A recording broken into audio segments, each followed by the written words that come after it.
देवास की एक दिव्यांग महिला और अमुना की एक बीमार बुजुर्ग औरत, इन दोनों की हत्या के बाद उसने फिर एक और विक्टिम को टारगेट किया। सर ये कोई सीरियल किलर? नहीं, ये कोई सीरियल किलर नहीं है। इस सब के पीछे इसका कोई ना कोई मोटिव जरूर है, और इसका सबसे बड़ा मोटिव है मुझे चैलेंज देना। ये हर हत्या के बाद मुझे मेरे पर्सनल नंबर पे कॉल करता है।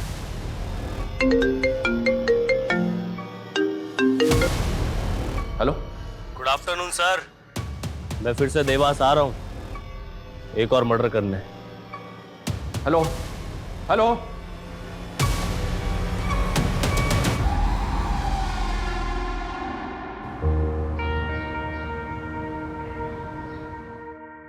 हर गांव का दौरा किया है मैंने।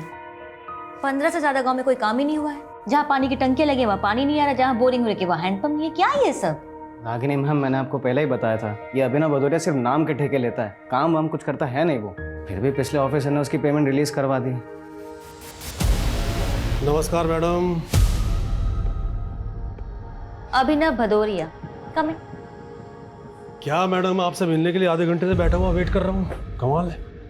वैसे जनता भी आपको दिए हुए प्रोजेक्ट्स का फायदा उठाने का वेट ही कर रही है, लेकिन देखो मैडम, मैं जानता हूँ इस प्रोजेक्ट की आप इंचार्ज लगी हुई, लेकिन कुर्सी का एटीट्यूड मुझको मत दिखाना।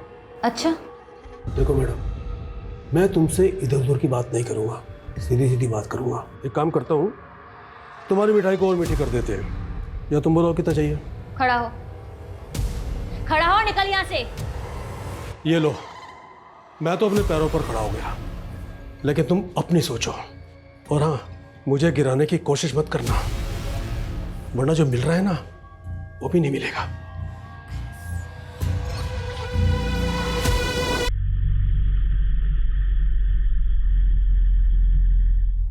लीजिए भैया।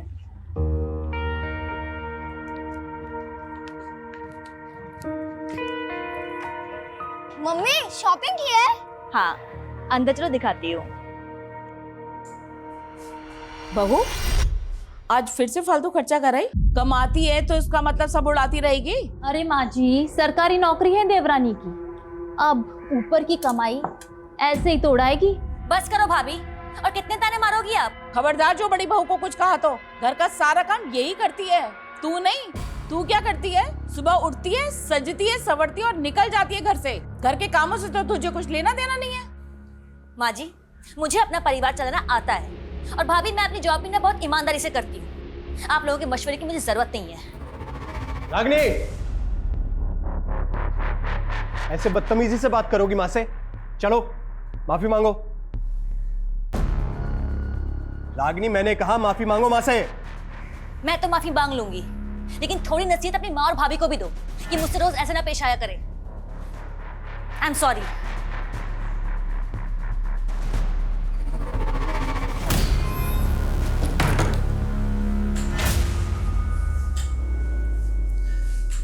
रागिनी, मैंने तुम्हें बोला है ना, इनकी बातें एक कान से सुन के दूसरे कान से निकाल दिया करो।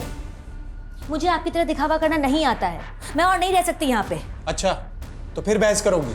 आप अपनी मर्जी मुझ पर नहीं थोप सकते हैं। मेरे पेरेंट्स का घर है इंदौर में, खाली पड़ा है। आप चाहे तो मेरे और राहुल के साथ वहाँ शिफ्ट हो सकते हैं। अच्छा, ताकि लोग कहें अपना पुश्तैनी घर छोड़कर अपनी बीवी के घर में शिफ्ट हो गया। आपको अपनी ईगो प्यारी है तो मुझे भी अपनी सेल्फ रेस्पेक्ट की परवाह है। मुझसे बर्दाश्त नहीं होती रोज रोज की चिक चिक। मैं तो तुमसे तरीके से बात कर रहा हूँ, तुम तेवर दिखा रही हो। तेवर मैं दिखा रही हूँ, तेवर आप दिखा रहे हो। Mummy juice.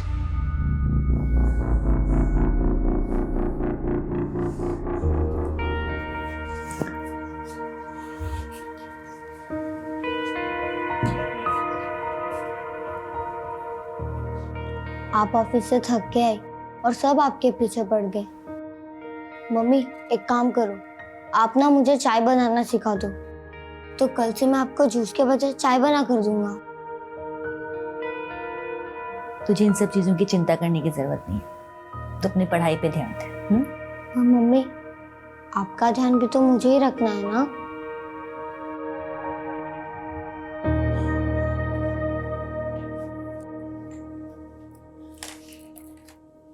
बहू, पहले इस मैडम को खाना लगा दो। रसोई में काम तो उसे करना नहीं है, कम से कम खाना तो पहले खा ले। बस कीजिए माँ जी, और कितने ताने मारेंगी आप? हद होती है तानों की भी। सुबह आपको टाइम पे नाश्ता इसलिए मिल जाता है क्योंकि मैं सुबह ऑफिस जाने से पहले बना के जाती हूँ, आपकी बड़ी बहू नहीं। क्या बात है रागिनी, वाह, इतनी अकड़ लाती कहां से है तू? हाँ? राहुल उठो, यहाँ बैठे रहोगे तो तुम्हारे संस्कार भी खत्म हो जाएंगे। ये में शर्म लिया सब भूल गया क्या है? अपने भाई की बीवी का हाथ पकड़ेगा तू? और क्या गलत कह रही है वो? सही तो कह रही है कि तेरी इन हरकतों का मेरे पोते के ऊपर क्या असर पड़ेगा? यही तो हमने कमी रह गई माँ। मैंने और सुधा ने तुम्हें पोता नहीं दिया ना, और इसीलिए हमारे पूजनीय स्वर्गीय पिताजी ने भी सारा काम धंधा रंजीत को दे दिया है। मेरा छोटा भाई है। तुम राहुल को लेके अंदर जाओ, इनकी मती मारी गई। कोई नहीं जाएगा कहीं पे। आज सब इसके सामने फैसला होगा। अरे इसे भी तो पता चलना चाहिए कि तुमने इससे शादी पैसों के लिए की है। 4 पैसे कमा कर लाती है इसलिए बीवी बना कर रखा है, वरना तुझसे सब कमीना नीच इंसान इसे भी बेच खाए। क्या तुम अपनी औकात में रहो? क्यों पीछे?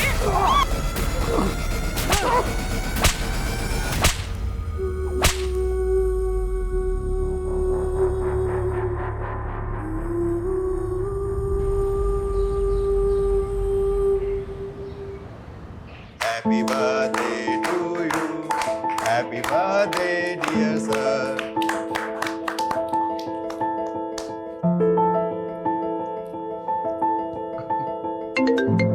Excuse me.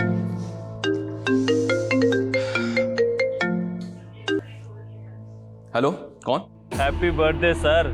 Thank you so much, but I am sorry, मैंने आपको पहचाना नहीं। आपका वेल विशर बोल रहा हूँ। जल्दी ही आपको आपका बर्थडे गिफ्ट भी मिल जाएगा। पर आप हैं कौन? Hello hello.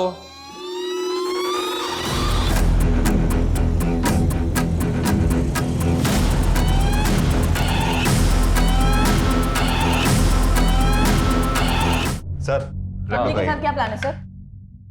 अरे तुम लोग तो जानते हो अपनी जॉब में प्लान कहाँ कर पाते हैं हम लोग कुछ भी। हाँ लेकिन वाइफ का ऑर्डर है, आज शाम को 7 बजे तक घर पहुंचना है। फिर तो पहुंच रही है। हेलो, कौन? सर बर्थडे गिफ्ट मिल गया आपको। कौन बोल रहा है? अरे सर अभी तो 1 घंटे पहले बताया था आपको गिफ्ट देने वाला हूँ। लगता है आपको पता नहीं चला। क्या? देवास के टाउन मार्केट में मैंने एक मर्डर किया है। What? तू है कौन और क्या बकवास कर रहा है? Hello hello. खांसी भी काफी इरिटेटिंग होती है। अगले 24 घंटों में उसकी खांसी भी बंद कर दूंगा। दूसरा गिफ्ट होगा आपको। देख मेरी बात सुन। Hello hello. Sir, control room से फोन था, देवास के टाउन एरिया में मर्डर हो गया है।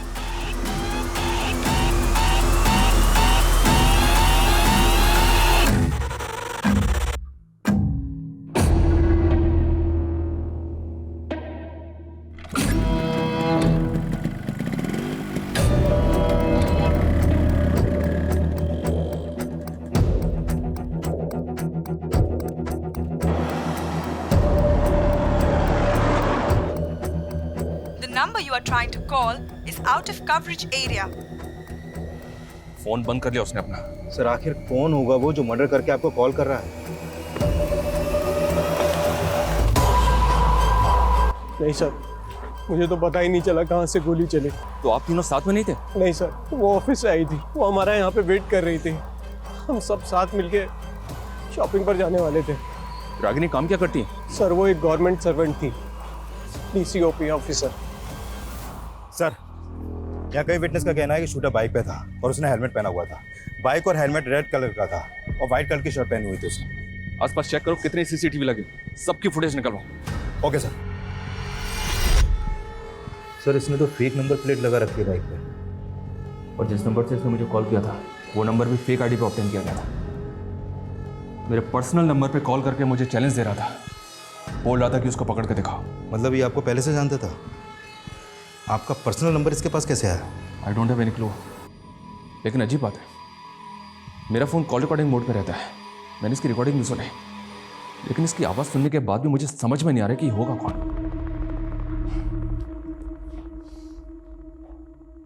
खांसी भी काफी इरिटेटिंग होती है। अगले 24 घंटों में उसकी खांसी भी बंद कर दूंगा।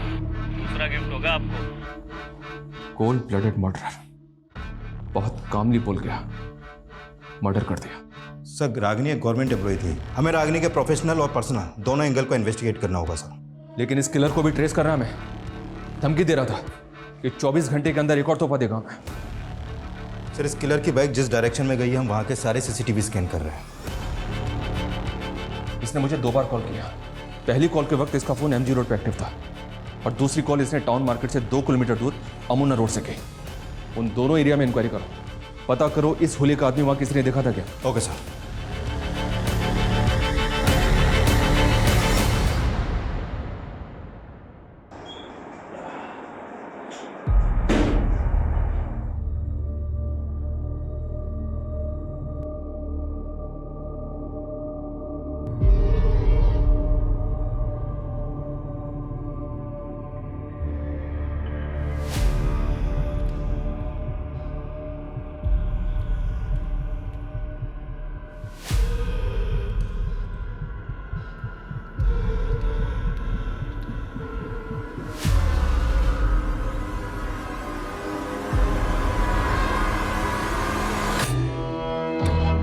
कौन था वो? एक लाचार औरत ने किसी का क्या बिगाड़ा था जो उसको मार दिया? सरकारी नौकर थी वो, कहीं किसी गलत लोगों से झगड़ा तो नहीं मोल ले लिया था? सुधा, क्या फालतू की बात कर रहे हो तुम लोग। रंजीत, हिम्मत से काम ले तो। हाँ, आपको बहुत पड़ी है मेरी। रागनी की भी यहाँ किसी को नहीं पड़ी थी। सब उसके दुश्मन। मेरे बच्चे से उसकी माँ छीन ली। रागिनी का मर्डर कल दिन में हुआ था, उस वक्त तो उन्हें ऑफिस में होना चाहिए था। सर यही बात तो मुझे भी अजीब लग रही है। वो कभी छुट्टी नहीं लेती थी, लेकिन अचानक से उनको एक फ़ोन आया और वो हाफ डे लेकर चली गई। हेलो रंजीत, मैं बिजी हूँ, बाद में बात करती हूँ। नो, मैं हाफ डे नहीं ले सकती हूँ। तुम्हें क्या लगता है किसने मारा होगा उसे? किसी पर शक तुम्हें? गारंटी के साथ तो नहीं कह सकता, लेकिन कॉन्ट्रैक्टर अभिनव भदौरिया है ना, उस पर इंक्वायरी बिठाई थी मैम ने। सर वो आदमी जितना घपलेबाज है ना, उससे ज़्यादा टेढ़ा है। देख सुन मेरी बात, रागनी ने जो रिपोर्ट मेरे खिलाफ बनाई है उसको गायब करके जला दे। वो रिपोर्ट DM तक नहीं पहुंचनी चाहिए, समझा? हाँ, 1 मिनट रुक, मेरा एक फोन आ रहा है, मैं बाद में बात करता हूँ। हेलो, अभिनव भदौरिया? हाँ बोल रहा हूँ।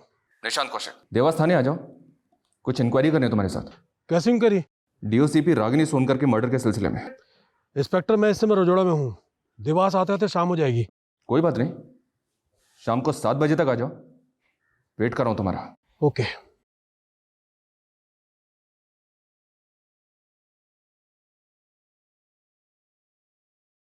इंक्वायरी? कैसी इंक्वायरी? DOCP रागिनी सोनकर के मर्डर के सिलसिले में। इंस्पेक्टर, मैं इस समय रजोड़ा में हूँ, देवास आते आते शाम हो जाएगी।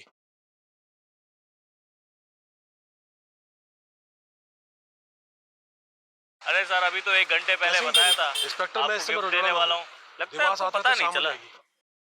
नहीं सर, अभिनव भदौरिया की आवाज़ उस कॉलर से मैच नहीं हो रही। हाँ, लेकिन इसका स्ट्रांग मोटिव है रागिनी को मरवाने का, और यह भी तो हो सकता है कि वो कॉलर इसी के इशारे पे काम कर रहा हो।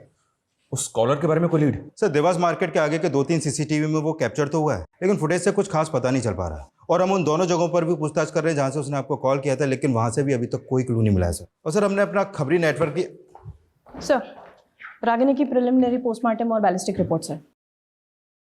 9mm पिस्टल से फायर किया गया था सर।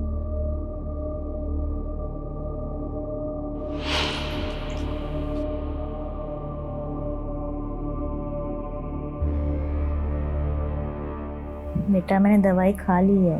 मम्मा, जब मुझे फीवर होता है तब आप मुझे दवाई खिलाते हो, पट्टी लगाते हो, तो मैं कैसे फटाफट ठीक हो जाता हूँ। वैसे आप भी अभी जल्दी ठीक हो जाओगी।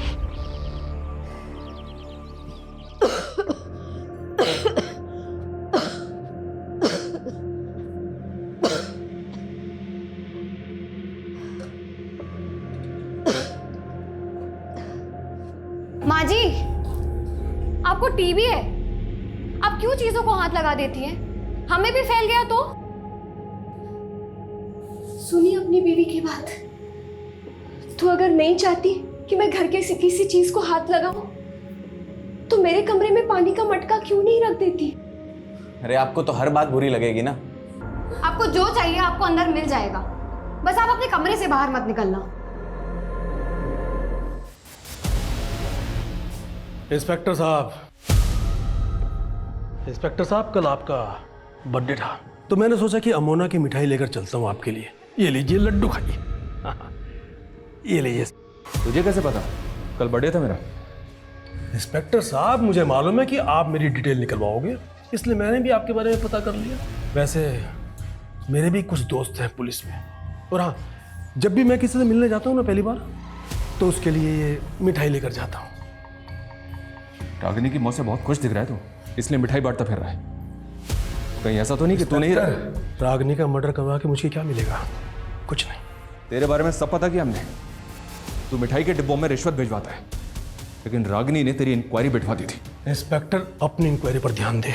मेरे खिलाफ कुछ मिला या ऐसी बज रहा है? बस एक बार सबूत हाथ लग जाए फिर अच्छी तरह से बजवाएंगे तुझे। अच्छा तेवर है, वाह। मेरे खिलाफ सबूत लेकर आ, और सुन, मेरा कुछ बिगड़ने वाला नहीं है, समझा? उस कॉलर की तरह इसके तेवर भी कुछ कम नहीं थे सर, ये भी चैलेंज करके गया। नजर रखो इसमें। सर, उस किलर ने आपको पहला कॉल एमजी रोड से ही किया था, और उसी दौरान रागिनी के पति रंजीत का फोन भी एमजी रोड पे ही एक्टिव था। क्या रंजीत का उस कॉलर से कनेक्शन? सर, कनेक्शन तो कुछ नहीं मिला है, लेकिन रंजीत ने रागिनी को एमजी रोड से कॉल करके देवास टाउन मार्केट बुलाया था। सर, मुझे तो लग रहा है कि उसने पर्पसली रागिनी को वहां पे बुलाया था। लेकिन रंजीत अपनी बीवी को क्यों मारेगा? क्या मोटिव हो सकता है उसका?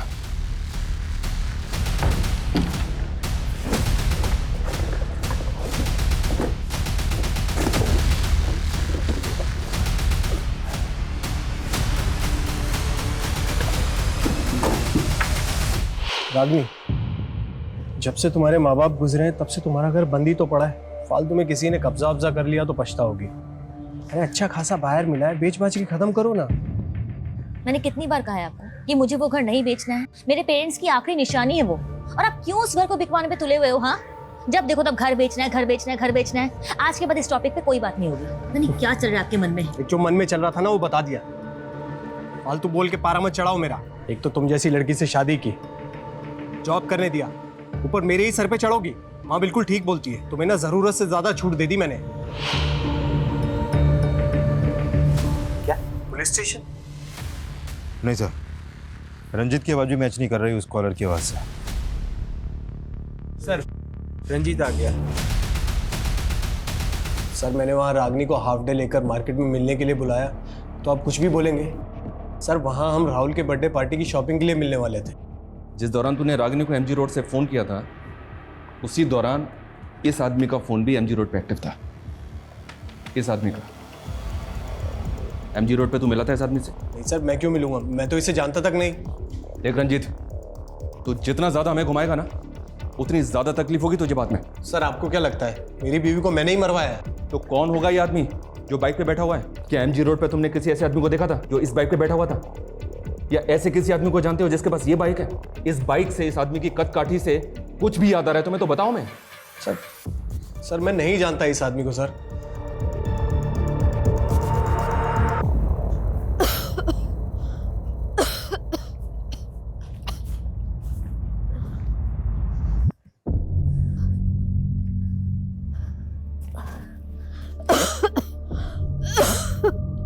हे भगवान, मैं हार गई इस जीवन से। खुशी मेरे नसीब में नहीं तो कम से कम मुझे मौत ही दे दे। भले ही रंजीत की आवाज उस कॉलर से नहीं मिलती, लेकिन इत्तेफाक नहीं हो सकता कि जिस एरिया से उस कॉलर ने मुझे पहला कॉल किया था, उसी एरिया में रंजीत भी था। ये रंजीत घुमा रहा है मैं। सर, अगर रंजीत के मोटिव पे जाए तो उसकी पत्नी रागिनी एक रिच फैमिली से बिलोंग करती थी, माँ बाप की इकलौती बेटी थी, और उनके जाने के बाद इंदौर का घर रागिनी का होने वाला था, जो अब रागिनी के बाद रंजीत का हो जाएगा। हाँ, लेकिन हेलो, कौन? आपका एक और गिफ्ट तैयार है सर। अमोना के सिमर गांव में जो इच्छा पूर्ति पेड़ है ना, वहाँ एक और मर्डर कर दिया मैंने। देख, तू जो भी है, तू बचेगा नहीं मुझसे। अरे चिल्लाओ मत सर। एक तो आप सिर्फ चिल्ला सकते हो, मुझे पकड़ नहीं सकते। तरस आता है मुझे आपकी लाचारी पे। तेरे तो मैं काम डाउन सर, अगला मर्डर भी प्लान कर लिया है मैंने, लेकिन आप ना दिमाग पे ज्यादा जोर मत दो। क्या है कि उससे बीपी हाई हो जाता है, और हाई बीपी से आंखें भी खराब हो सकती हैं, और मैं नहीं चाहता मेरी वजह से आपकी आंखों में चश्मा लगे। इसलिए चुपचाप अमोना जाइए और अपना तोहफा कबूल कीजिए। बाय। हेलो हेलो, अमोना जाना है हमें। उसने कहा कि अमोना के सिमोर गांव में उसने एक और मर्डर किया है। क्या? उसने अगला मर्डर भी प्लान कर लिया, ये भी बोला उसने। पता नहीं और कौन कौन है जिसको वो टारगेट करने वाला है। ऐसे number 5, my favourite food. I am very foodie. I love to eat. My mother cooks very dishes for me. But my favorite is chole bhature. अरे छोले भटूरे तो हिंदी में होता है, अंग्रेजी में हिंदी क्यों घुसा रही है? माँ, छोले भटूरे को अंग्रेजी में भी छोले भटूरे ही बोलते हैं। अच्छा।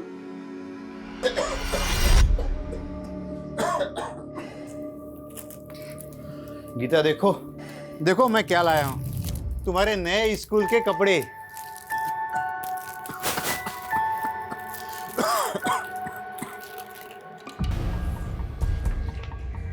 उसने पहला मर्डर किया एक बिजी मार्केट में, और दूसरा मर्डर किया इस सुनसान जगह पे। यस सर, पहले विक्टिम को शूट किया गया। दोनों का कातिल एक है, तो पॉसिबल है कि रागिनी और मंजू ये दोनों एक दूसरे को जानते हो। नहीं सर, हम किसी रागिनी को नहीं जानते, और माँ ने भी कभी किसी रागिनी का जिक्र नहीं किया। इस आदमी को गौर से देखिए, हमें शक है कि इसी ने आपकी मदर को मारा है। इसका चेहरा तो नहीं दिख रहा है, लेकिन क्या आप किसी ऐसे आदमी को जानते हैं जो ऐसी बाइक चलाता हो, जो इसी कद का ठिका हो? नहीं सर, कुछ समझ नहीं आ रहा है इसमें। किसी पे शक, कोई दुश्मनी वगैरह कुछ भी? सर माँ की किसी से क्यों ही दुश्मनी होगी, वो तो एक बीमार औरत थी। इसीलिए हम उन्हें कहीं जाने भी नहीं देते थे। बस कभी कभी अपना मन बहलाने के लिए और माथा टेकने के लिए वो यहाँ आ जाती थी। ये अचानक क्या होगा मोहन भाई साहब को? डॉक्टर बोल रहे हैं सीमेंट फैक्ट्री में काम करने की वजह से उन्हें बहुत बड़ी बीमारी हो गई। इलाज के लिए 5 लाख रुपए मांग रहे हैं अस्पताल वाले। तो सीमेंट के फैक्ट्री के मालिक से बोलो कि वो कोई मदद करे। बोला था, उसने तो 30,000 रुपए हाथ में पकड़ा दिए, और अब तो कुछ सुनने को तैयार ही नहीं है। अब तुम ही मदद करो ना मेरी। अभी मेरी कहाँ औकात है लाखों तक। अब मैं यहाँ वहां से जुगाड़ करके 20-25 हजार की मदद कर सकता हूँ। सर, अब इस बार उसने वो कॉल अमोना के सिमोर गांव से ही किया था। देवास से अमोना तकरीबन 7 किलोमीटर ही दूर है, मतलब वो आसपास के ही किसी एरिया का होगा। हो सकता है, और हो सकता है कि इस बार भी वो फेक नंबर प्लेट वाली बाइक या फिर कोई दूसरा व्हीकल आया। सर, हम अमोना से देवास के बीच में जितने भी सिग्नल्स हैं वहाँ के सारे सीसीटीवी चेक कर रहे हैं। हाँ, लेकिन हमें ये कैसे समझ में आएगा कि उस किलर का अगला टारगेट कौन होगा, कौन से एरिया का होगा? उसने दोनों दफा औरतों को ही टारगेट किया है, एक तरफ रागिनी और दूसरी तरफ टीवी की पेशेंट वो बुजुर्ग औरत। वो ऐसे ही लोगों को क्यों मार रहा है, क्या मोटिव है उसका? और सर, इधर मंजू और रागिनी का भी कोई कनेक्शन नहीं मिला अभी तक। रागिनी के फैमिली ने भी मंजू को आइडेंटिफाई नहीं किया। सर, कहीं ये कोई सीरियल किलर? नहीं विकास, ये सीरियल किलर तो बिल्कुल भी नहीं है। ये फोन करके मुझे चैलेंज दे रहा है, कोई तो मोटिव है इसका। सर, अभिनव भदौरिया का मंजू से कोई कनेक्शन नहीं निकला सर। ये कॉल डेटा रिकॉर्ड से किया, अभिनव की है। एक नंबर बार बार रिफ्लेक्ट कर रहा है सर। रागिनी के जेठ अर्जुन का नंबर है। काफी सारी बातें होती हैं इनके बीच।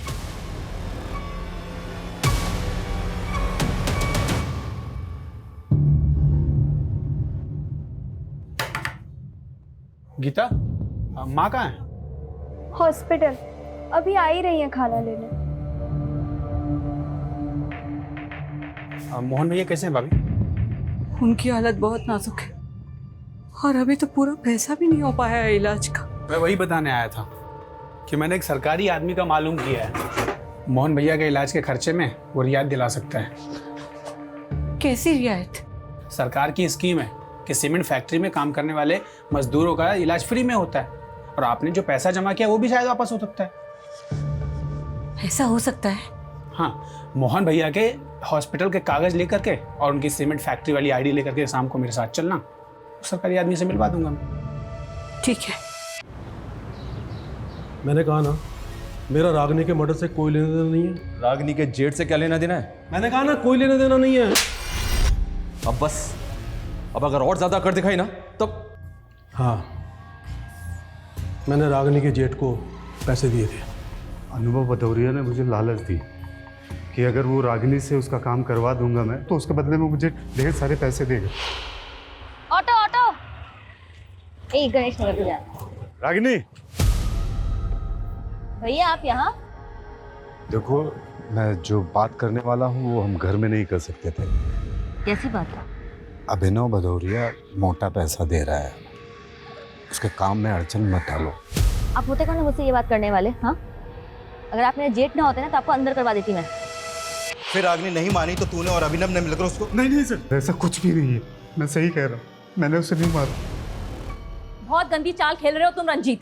एक तरफ रागिनी गई और दूसरी तरफ मेरे पति को अंदर कर दिया। क्या तुम सबकी जमीन जायदाद अकेले ही हड़पना चाहते हो?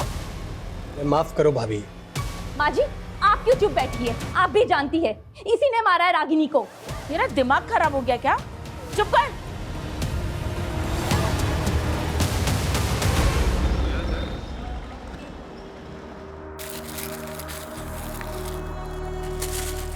भाभी, मैंने साहब को सब कुछ बता दिया है, आप जाकर मिल लो। चल। गीता, तुम यहीं रुको, बैठो। तू यहीं रुक, मैं अभी आई।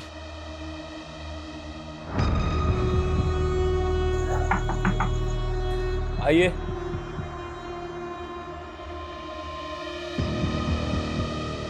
साहब, ये मेरे पति के इलाज के पेपर और सीमेंट फैक्ट्री का आईडी कार्ड है। कि ठीक है, हाँ ठीक है, हो जाएगा। अंकल, माँ को कितनी देर लगेगी? आप बैठो बेटा, आ जाएगी माँ भी, बस थोड़ी देर में, बैठो।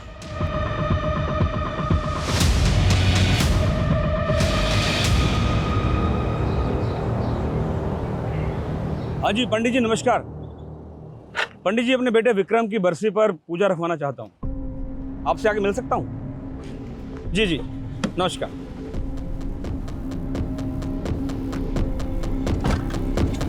सर, अर्जुन की इलेक्ट्रॉनिक वॉइस भी उस कॉलर की आवाज से मैच नहीं कर रही है।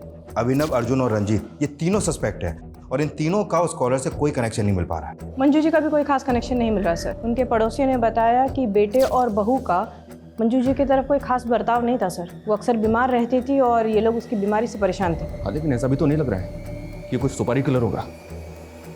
इसका कोई ना कोई मकसद जरूर है।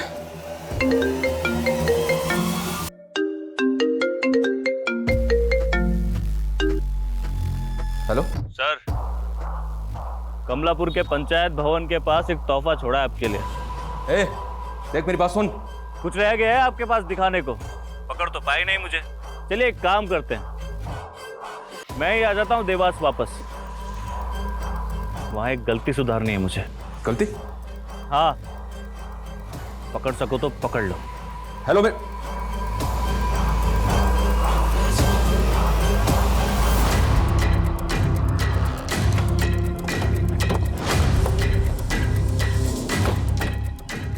आसपास सर्च करो। सर, यहाँ पे मर्डर हुआ है? लग नहीं रहा मुझे।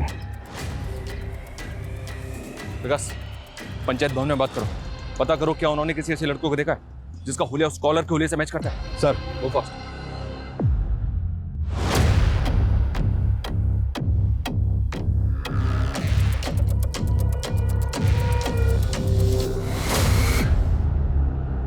सर, लाश यहाँ पड़ी है।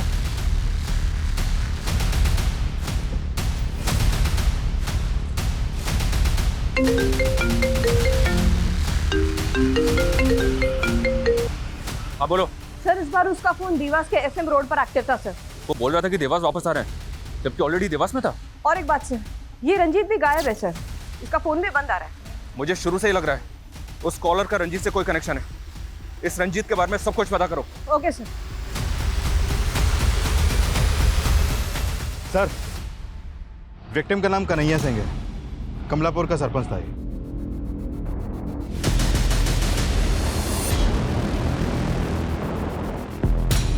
मैडम, ये क्या कर रही हैं आप?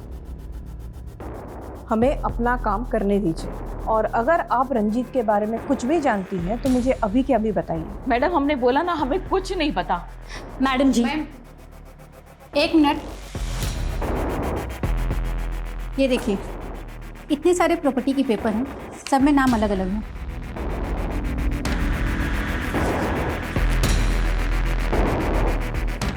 ये रंजीत ज्वेलर है ना? जी तो इतने सारे लोगों के प्रॉपर्टी के पेपर्स इसके कमरे में क्या कर रहे हैं? मैडम, हमारा ये पुश्तैनी काम है। लोगों के गहने और उनकी प्रॉपर्टी गिरवी रख के हम उन्हें ब्याज में पैसा देते हैं। ये रागिनी के पेरेंट्स के प्रॉपर्टी के पेपर्स, रंजीत के पास ये भी गिरवी पड़े थे? नहीं, ऐसा कुछ नहीं है। सब झूठ बोल रही है माँ जी रंजीत के बारे में। उसी ने मरवाया है रागिनी को और मेरे पति को फंसा दिया। मैडम जी, आप रंजीत के बेटे राहुल से पूछो, वो आपको बताएगा कि कैसे रंजीत प्रॉपर्टी के लिए रागिनी से झगड़ता था।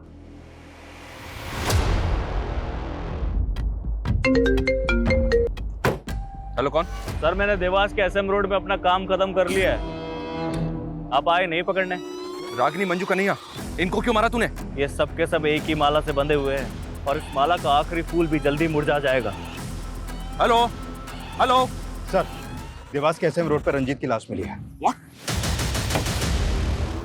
रागिनी की तरह रंजीत को भी शूट कर दिया। सर, अगर किलर को रंजीत को भी मारना था तो वो उसे रागिनी के साथ भी मार सकता था। तो कुछ समझ में नहीं आ रहा कि वो कौन सा गेम खेल रहा है। उसने बोला था दोबारा देवास आ रहा है गलती सुधारने, और रंजीत का मर्डर। इसका क्या मतलब कि वो पहले ही रंजीत को मारना चाहता था लेकिन गलती से गोली रागिनी को लग गई? इसने हर हत्या के बाद मुझे कॉल करके कुछ ना कुछ ऐसा बोला है जो इसके अगले टारगेट से कनेक्टेड था।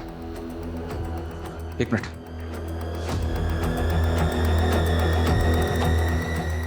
ये सुनो। खांसी भी काफी इरिटेटिंग होती है। और सेकंड विक्टिम मंजू थी, टीबी पेशेंट। उसके मर्डर के बाद उसने कहा अगला मर्डर भी प्लान कर लिया है मैंने, लेकिन आप ना दिमाग पे ज्यादा जोर मत दो। क्या है कि उससे बीपी हाई हो जाता है और हाई बीपी से आंखें भी खराब हो सकती हैं और मैं नहीं चाहता मेरी वजह से आपकी आंखों में चश्मा लगे।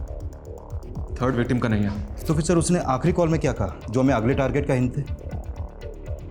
ये सब के सब एक ही माला से बंधे हुए हैं और इस माला का आखिरी फूल भी जल्दी मुरझा जाएगा। माला और फूल? माला और फूल? यस, माला और फूल। लेकिन सर इससे कैसे पता चलेगा कि वो किसको मारने वाला है?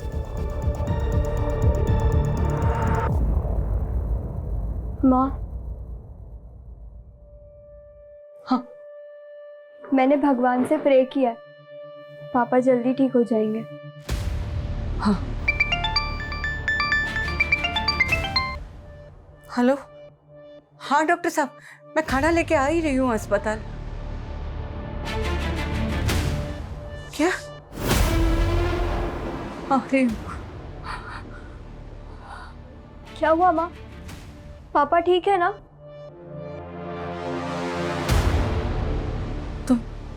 तुम ही रहो, मैं रिक्शा लेकर आती हूँ।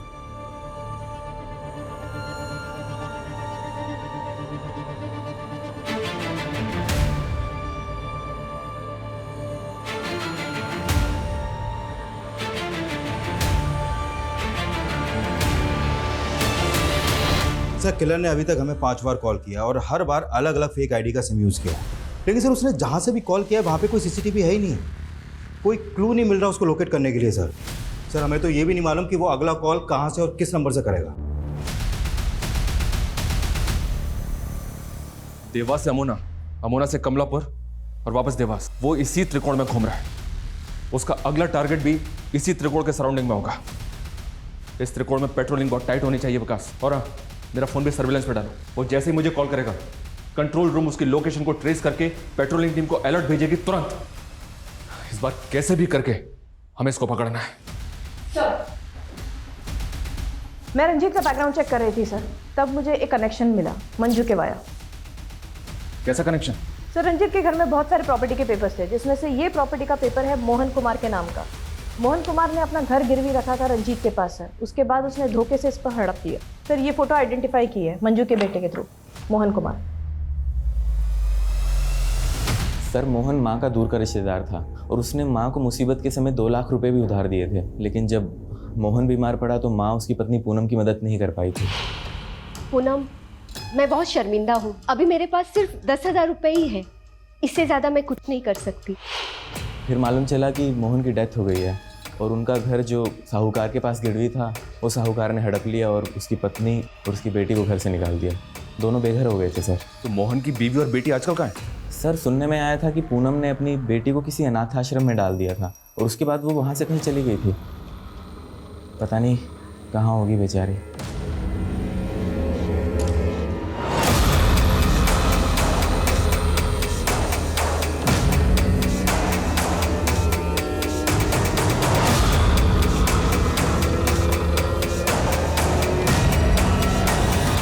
सर पूनम 2 साल पहले गीता को एक अनाथ आश्रम में छोड़ के गई थी और करीब 6 महीने पहले इंदौर की एक फैमिली ने गीता को वहां से अडॉप्ट किया था। पूनम की फैमिली के बेघर होने के पीछे मंजू एक वजह है, क्योंकि उसने पूनम को 2 लाख रुपए नहीं दिए थे। वहीं रंजीत ने उनका घर गिरवी रख लिया था। लेकिन कन्हैया का इस फैमिली से क्या कनेक्शन होगा? सर कन्हैया का तो कोई कनेक्शन नहीं मिला, लेकिन हाँ किलर का पूनम की फैमिली से कोई ना कोई कनेक्शन जरूर हो सकता है।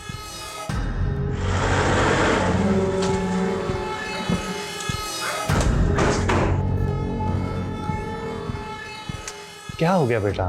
हाँ, कहीं घूमने जाना है तो मैं देखता हूँ। जी कहिए। आपसे कुछ बात करनी है।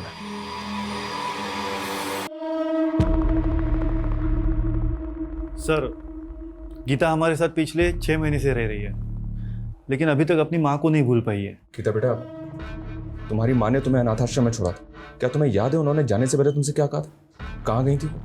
सर जब से वो आदमी यहाँ आके गया है ना, तब से ही कुछ ज्यादा ही सदमे में रहने लग गई है। कौन आदमी? गीता, क्यों मैं कौन हो तुम? क्या एक मिनट। क्या 1 मिनट? अरे किसी के घर में घुस क्या? गीता, अरे बेटा तो ठीक है ना? कब से ढूंढा था मैं तुझे। चल। अरे ऐसे कैसे लेके जा सकते हो किसी को किसी के घर से? गीता उससे डर रही थी सर, इसीलिए हमने उसे घर से बाहर निकाल दिया। फिर बाद में गीता ने कहा कि वो उसका मामा लगता था। कौन मामा है? ये कहाँ रहता तुम्हारा मामा? मालूम नहीं, मामा गंदा है।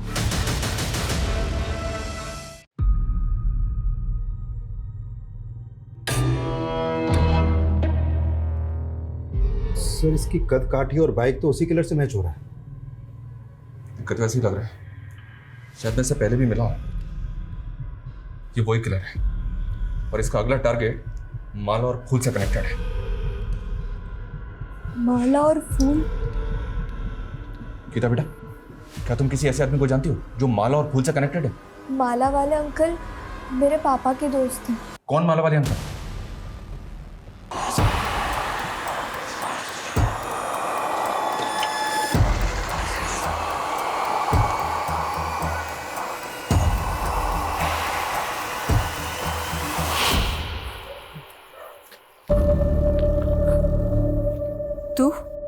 दीदी मेरी बात का भरोसा करो, जेल से निकलते वक्त मैंने कसम खाई थी आज के बाद कोई गलत काम नहीं करूंगा। तूने हमेशा हमें बदनामी ही दी है। तेरी वजह से बाबा का सर झुक गया, उन्होंने आत्महत्या कर ली और मैंने उसी समय से सोच लिया था कि तुझसे अभी कोई रिश्ता नहीं रखना मुझे।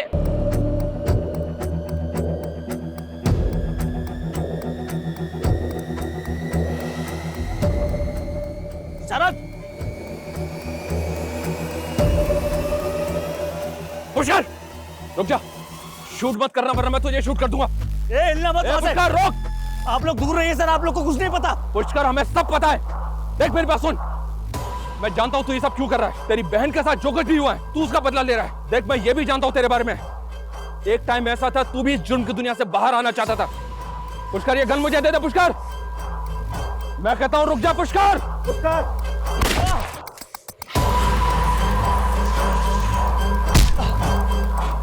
लेकर जाओ इसे।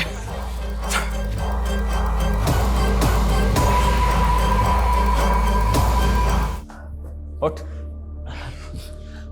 पुष्कर सिंह, बहुत तरक्की कर ली तूने। मर्डर? सर पिछली बार जब आपने मुझे जेल में डाला था ना, मैंने कसम खाई थी आज के बाद कोई गलत काम नहीं करूंगा। पर जेल से बाहर निकलने के बाद मैं क्या देखता हूं, मेरी बहन के साथ इतनी नाइंसाफी। मेरे जीजा बीमार क्या हुए, उस बुढ़िया मंजू ने घर से 2 लाख रुपए मार लिया। उसके बाद उस रंजीत ने मेरे जीजू के मरने के बाद घर हड़प लिया।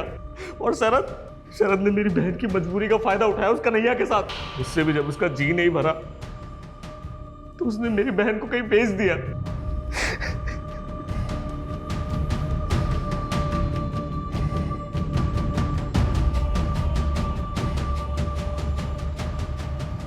मुझे बेहद अफसोस है इस बात का कि जो लड़का रिहा होकर यह सोच रहा था कि वो दोबारा क्राइम नहीं करेगा, अब उसी के खिलाफ मुझे एक लंबी चौड़ी चार्जशीट तैयार करनी पड़े।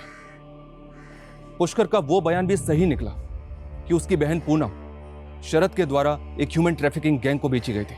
शरद अभी न्यायिक हिरासत में है, लेकिन निराशा मुझे इस बात की है कि पुष्कर जैसे कई हताश लोग अक्सर गुनाहों के रास्ते पे निकल जाते हैं, जिसका सॉल्यूशन यही है कि आप जुर्म के खिलाफ अपनी चुप्पी को तोड़िए, हमारे पास आइए, क्योंकि जुर्म के खिलाफ लड़ाई हम सब की है।